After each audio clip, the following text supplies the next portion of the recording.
Oh, you ready? No, don't let us stop you, Adam. You might get flagged by the copyright office. But IP police. we are back with our maestro, Adam Parrish. Hey, Adam. Hi, Bashir. Hi, everybody. I think we got a relatively simple bidding question for you. I like Simple is good, although usually anytime I say simple, it ends up being anything but. But let me present this hand. Just where is it? There we go. All right. All right.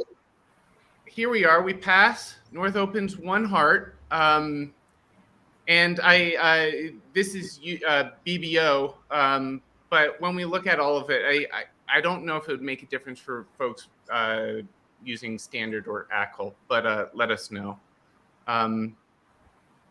Talk to us. What are our options, and what would the significance of our options be here? Yeah. So when partners in third seed opening the bidding, we always have to remember that while they could have a normal opening hand and they could still have 18 points, they could also have a slightly shaded opening bid. In third seat, we can open with 10 or 11 points, just to keep things started. And, partner's a passed hand, so they can't hurt you too much. Right. So we really don't want to get things too high. If we have 11 points and our partner has 10 points, we don't really want to get up to the 3 level if we can avoid it.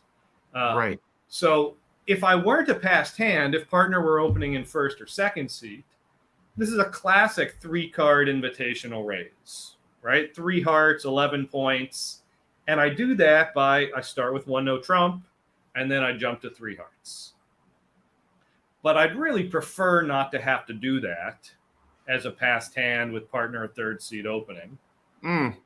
And there was a gentleman who opened light so often, and his partner kept forcing him to the 3 level so often. He said, we're not doing this anymore.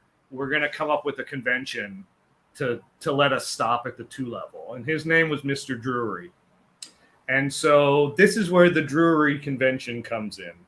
And so using Drury, 2 clubs is artificial by a passed hand when partner opens a major, and it just says, I have a maximum passed hand, so around 10, 11 points, and I have support for you, at least 3 hearts.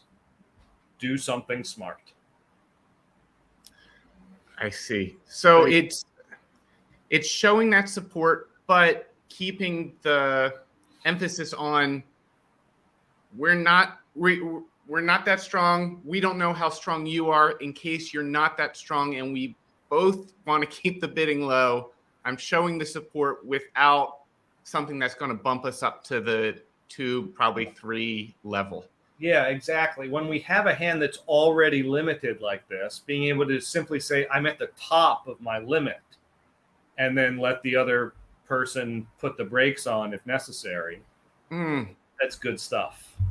That's helpful. This is how the auction played out. I didn't play or bid this, but I spotted it. I think I was comparing results. What's this response to a Drury bid mean?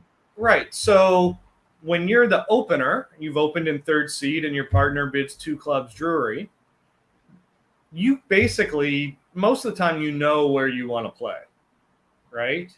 And so the most common rebids are 2 hearts. Nope, sorry, not interested. And 4 hearts. Okay, I'll go to game.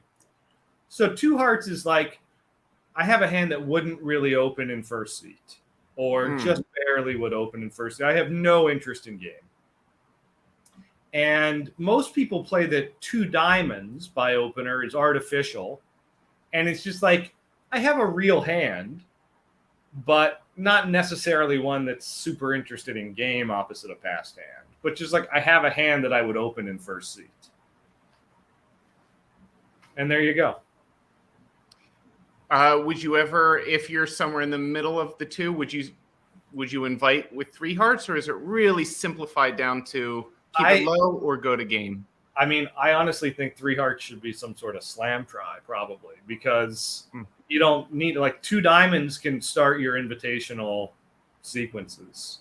You have all the information you need at this point. Yeah. So the modern expert thinking is that any hand that wants to make a game invitation can start with 2 diamonds, and everything else can be slamish.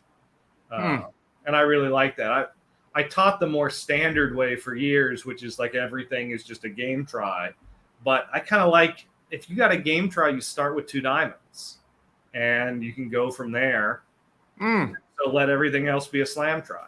So if I bid like 3 clubs, I would have hearts and clubs and slam interest. If I jump, it's a splinter. 4 clubs would be shortness and clubs and slam interest. So it's mostly just kind of natural. It's just what we think bids would mean. But the important thing is 2 hearts is the sign-off bid. Now, technically, this is called Reverse Drury. When Mr. Drury came up with it, he said, well, let us have 2 diamonds be an artificial bid that says I do not have a good hand. And it didn't take long for people to be like, yeah, 2 hearts should mean that. And it was like, oh, yeah.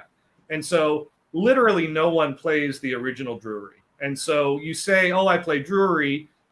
You technically play Reverse Drury, but it's just Drury because that's what it is now. So that's how it's commonly understood. Drury, like no one plays Mr. Drury's version. I'm sure Mr. Drury, if he were alive, would not play Mr. Drury's version. Well, in honor of and with apologies to Mr. Drury, and thanks to you, Adam, for showing us that. Yeah, maybe we can look for another hand where after besides would opener ever bid another suit after? Sure. Yeah, that can be like a natural kind of slam try. Okay. So if there is more to say, there still is the opportunity. One of the benefits of having kept things low. Yeah. But if it was a relatively weak hand, looking at Norse, how do you feel about that? They find out they don't want to be in game. Yeah. We definitely want hearts. We're stopping right there. Done. Yeah. Yeah. Thanks, Adam. Thanks, Bashir. Thanks, everyone, for joining us. Any questions, any interesting hands, please send them in. Please check out Adam's classes at Learn Bridge Online. Adam, till next time. Bye, everybody.